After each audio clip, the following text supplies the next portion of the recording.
please welcome to the stage Equality Illinois CEO, Brian Johnson.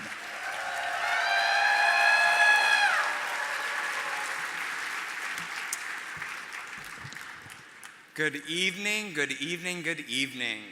I've told you all from this podium before that this is one of my favorite nights of the year. I always love being surrounded by hundreds of colorful social justice warriors.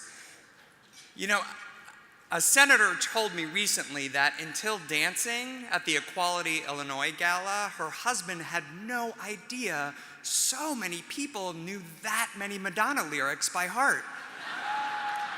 So I reminded her that in case it was ever in doubt how magical we are a community who can rise up and get down at the same time.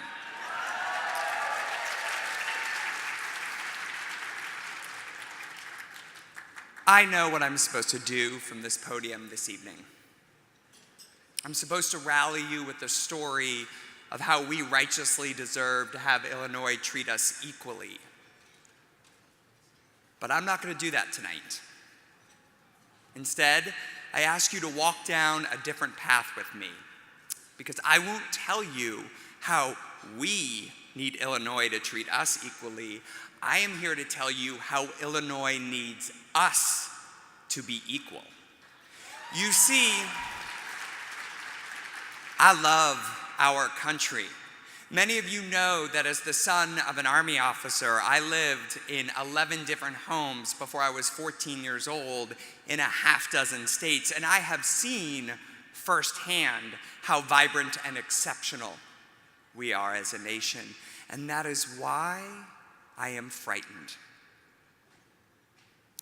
I am frightened by the toxic stories spreading throughout our country, a story that falsely claims we were founded as a racially and religiously homogenous country who now finds herself threatened by outside forces.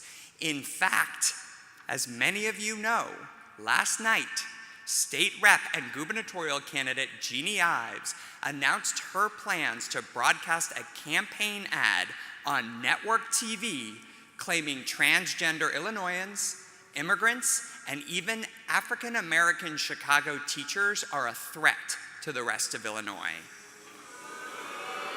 Oh, you know Jeannie Ives and those like her are flat out wrong.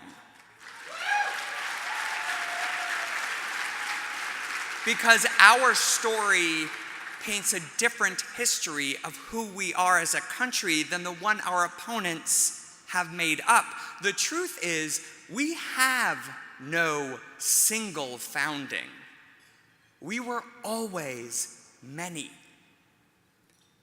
The Puritans of Massachusetts, the landless gentry of Virginia, the Catholic Calverts of Maryland, the debtors of Georgia, the Quaker merchants of Pennsylvania, even those criminally ripped from the arms of their mothers, shackled and sped across the ocean, all laid different foundings, and all of these foundings followed our original founding, when Native Americans first crested the mountains from the west thousands of years ago. Our opponents have forgotten our nation's very first motto, E pluribus unum, out of many, one. This is what makes America great. Our uniqueness was not in our Englishness, for there was already an England, or our whiteness, for white nations existed elsewhere, or even our Christianness, for there had been Christian kingdoms for centuries. No, our uniqueness, our revolution, was the belief that we could build a country for the first time in human history, not on the common bonds of race or church, but on the common bonds of shared values. That is what makes us America. Connected across difference, common in our values and love for each other. And Illinois has always represented so much of what is best about our country. Our forefathers and foremothers were scrappy outsiders. Pioneers from the colonies, Polish immigrants, African Americans from the Jim Crow South, Central Americans, they all came here to join together across their many differences to forge a common future. So, when Illinois denies the equal humanity of her LGBTQ people, she betrays our country's most fundamental promise that no matter who you are, you will be treated equally. And this, then, is where we are needed the most. Unlike many historically different and marginalized communities, we are rare, albeit not unique, but rare, for we are not born among ourselves. We were not raised together in a single cluster of neighborhoods. We do not worship at one collection of churches. By contrast, we are in every county, in every workplace, and yes, in every family throughout this state.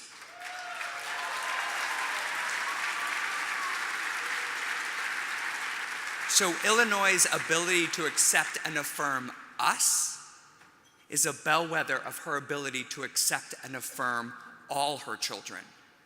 Because if someone can't accept their gay coworker, how will they accept the Black Lives Matter activist in Chicago they have never met who rallies demanding the decriminalization of black bodies?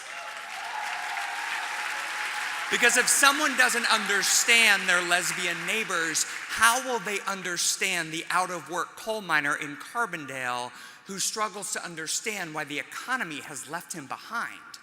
Because if someone can't love their transgender child, how will they love the Muslim immigrant they may never personally know, who just showed up at the U of I to learn and make our state a better place?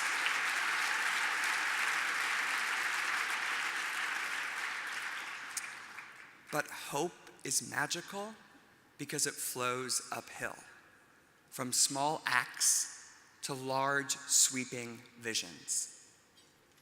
I have witnessed coworkers and neighbors and families put down their biases and seek to understand the LGBTQ person on the other side of the table, choosing love over fear, over ideology.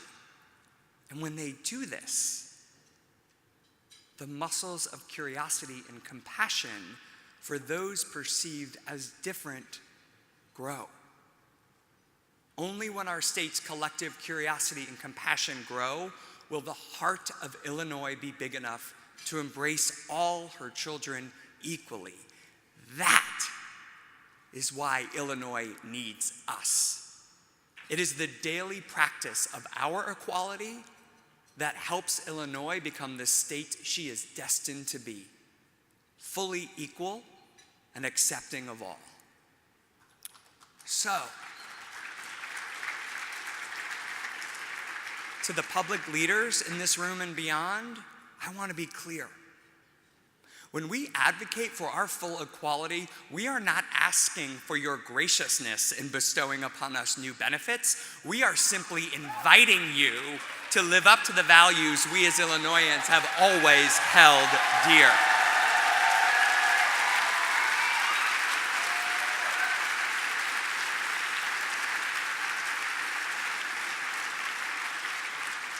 Tonight, as I look out on the incredibly diverse crowd, the spirit of the poet Oriah Mountain Dreamer comes to me. For she says, "It doesn't interest me what you do for a living. I want to know what you ache for." Let me tell you what I ache for.